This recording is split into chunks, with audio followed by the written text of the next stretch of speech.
Good morning. It is kind of a overcast, semi-foggy, kind of trying to rain kind of morning out here by Barron's, Alberta today. And just checking out a malt barley field. We still got some barley in the swaths here, but it was so dry, the crop was so thin, we sure have a whole pile of Russian thistle and kochia in here.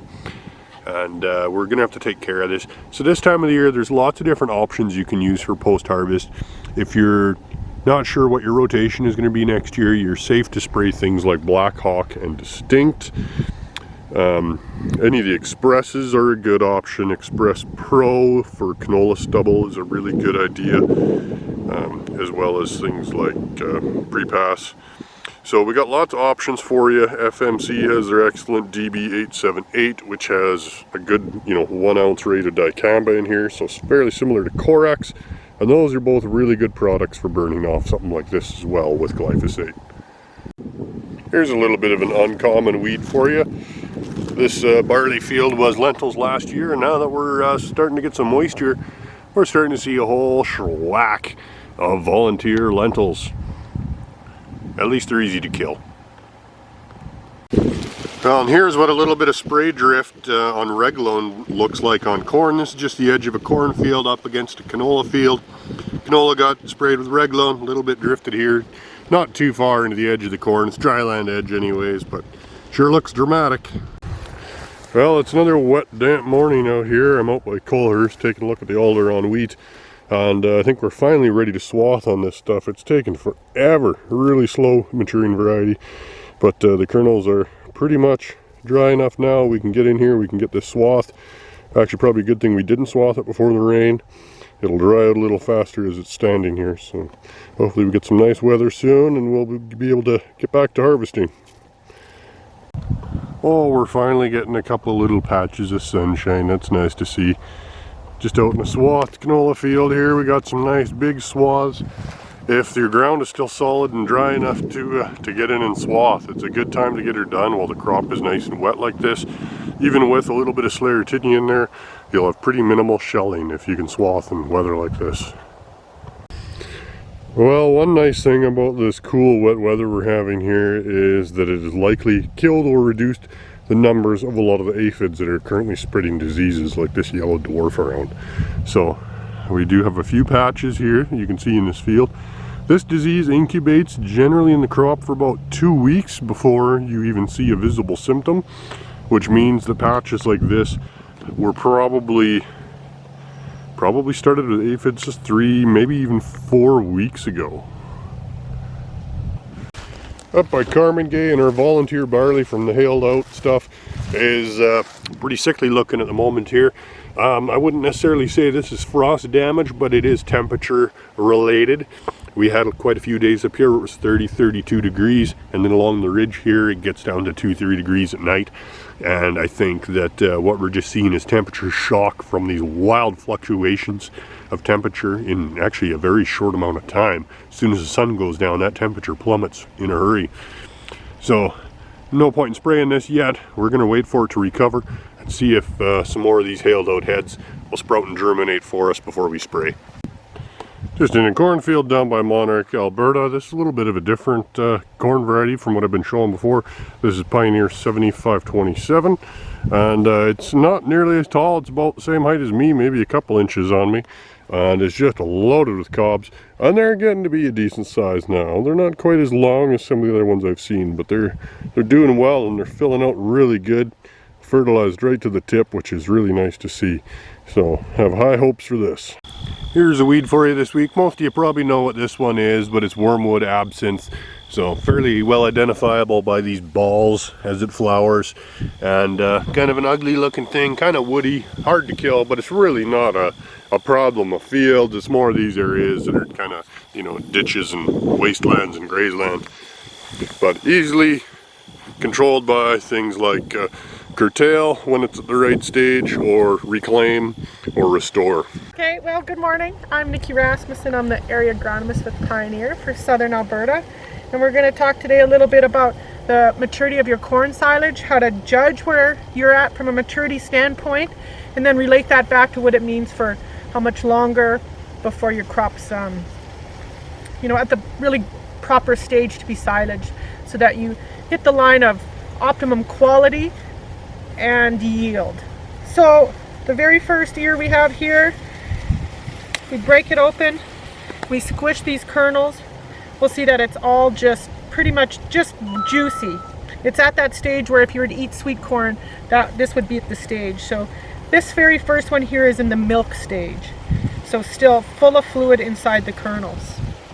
The next stage we get into is into dough. And we'll check this one. You can see the cob is starting to get a little more red on the inside when we break it open. When we squish these kernels into our hands, we're starting to see a little bit more chunk forming, and that's the starch starting to deposit inside the kernel.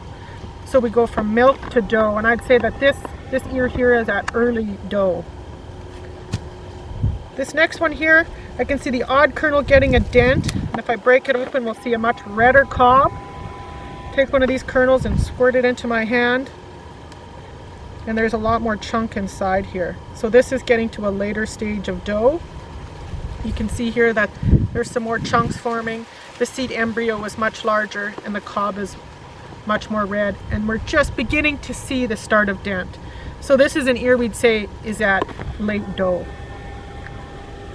This last one here, most of the kernels have a dent on them. You know, that little divot on the top. And if we break it open, we can generally see the start of the milk line formation.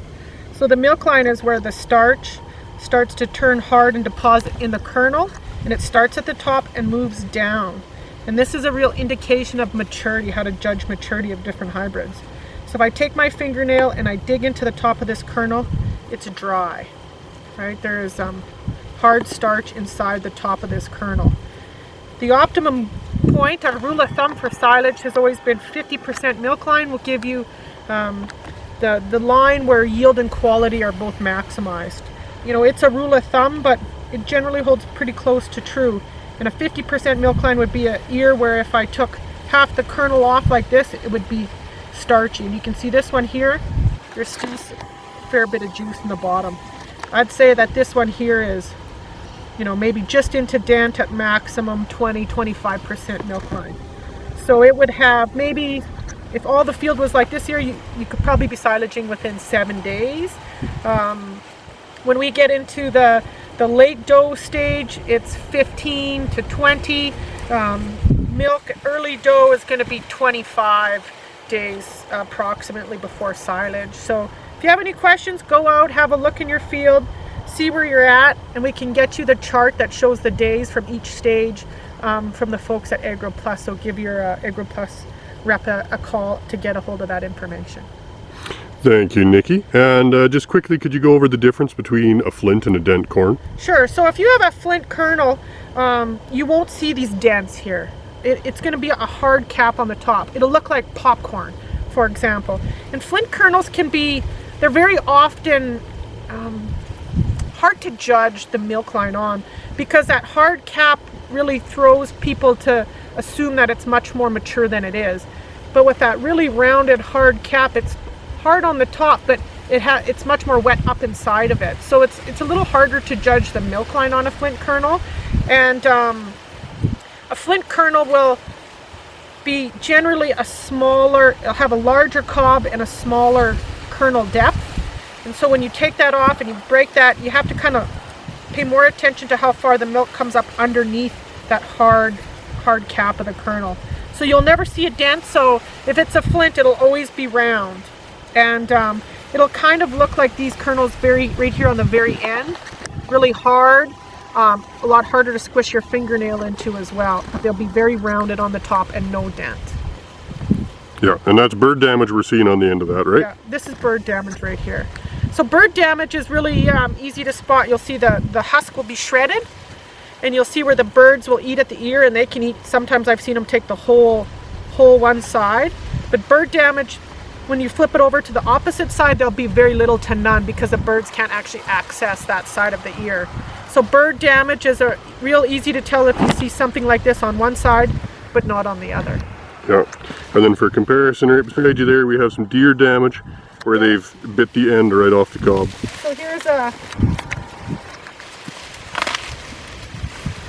Here you can see where the deer just took a bite right off the end of the ear. Yep.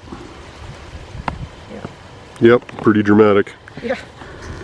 You betcha. Often deer damage, you very rarely will see deer damage go too far into the field.